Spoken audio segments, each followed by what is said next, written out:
In our big story right now, we are waiting for shots to be fired at Marjory Stoneman Douglas High School during a reenactment of the 2018 Parkland massacre. Ballistics experts firing off 139 rounds. So this will all be happening inside the 1200 building where 14 students and 3 staff members were killed on Valentine's Day more than 5 years ago. We have live team coverage from Parkland. Our Caleb Califano will explain why this reenactment is even taking place. But first, we want to go to our morning co-anchor, Stephen Graves, live with the final site visits that are happening right now. Stephen? Aaron, Nathalie, good morning to you both. Right behind me in this door is where that site visit happened. We're talking about lawmakers who went in there to tour the building, the untouched scene of this shooting. We have not seen them come out just yet, and we know for that reenactment to happen, that needs to happen. So we're waiting to see if they'll come out this door or another door, because at 9:30 is when the wheels were supposed to start getting in motion for that reenactment. Not heard anything.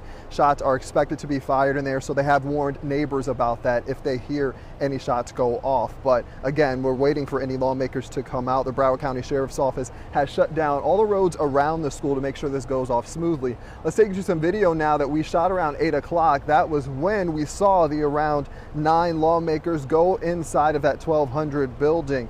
We are told that this is being led by Congressman Jared Moskowitz, who represents Parkland. He actually graduated from this school as well. Now, we could not ask them any questions as they filed in, because if you're familiar with the layout of the school right now, there is a chain link fence around the perimeter and specifically around that 1200 building.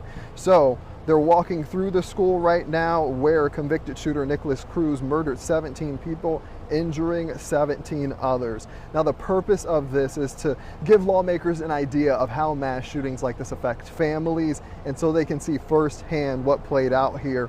These lawmakers, after the tour, they're expected to go to a nearby hotel to then discuss school safety. We know victims and survivors will be there as well. Some of those parents of victims also walked through that school about weeks ago, back in July, and we heard accounts from them when that happened about how it was heart-wrenching, as you can imagine, to do that, but some felt it necessary to go in there for a sense of closure. Again, around 9:30 right now is when we're expecting sort of the wheels to get in motion for that reenactment to happen. After that, you know, Cruz will, as a part of that rather, Cruz will start prepping the 1200 building.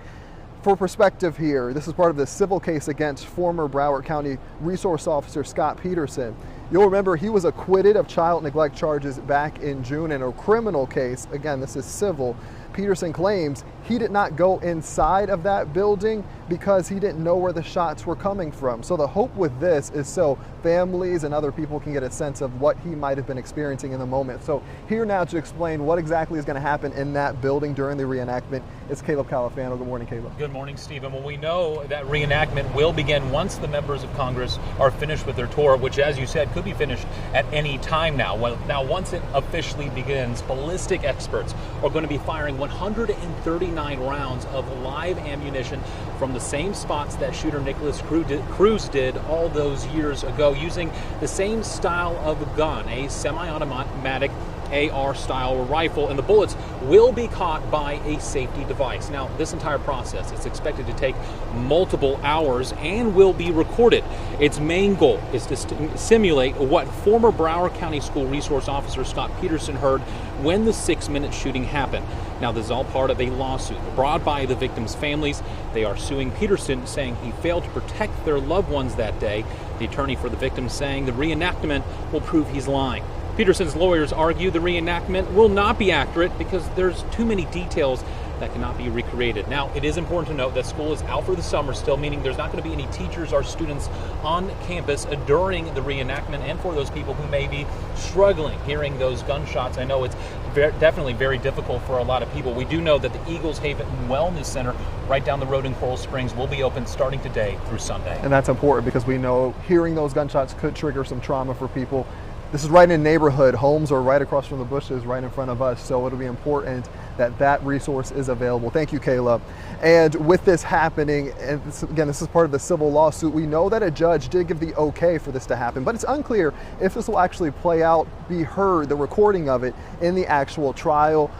Right now, a date has not been set for that. We'll, of course, let you know when it does. But after all of this, Building 1200 is expected now to be torn down. That was being held off. Demolition was for exactly this to play out, the trials of Scott Peterson and Nicholas Cruz. So we're going to be live out here throughout this happening. Again, any moment is when this reenactment could take place. We're going to bring you the latest coming up on WPBF 25 News at noon. In the meantime, be sure to download our WPBF 25 News app. You'll get a breakdown of everything we've been following over these past 5 years since the shooting happened. For now, live here in Parkland, I'm Stephen Graves. Nathalie, Aaron, back to you in the studio. Stephen, thank you. And we know that the congressional leaders that were there are just walking out of the building now. We heard from parents weeks ago as well who toured the site, who talked about just how nothing has changed. They talked about seeing glass shattered on the floor, blood on the walls of the hallway, and just those bullet holes in the doors. So we'll have reaction from the congressmen and women that are there touring later on. That's the goal of it all, is so that people understand the reality that it is for those parents and the community as well.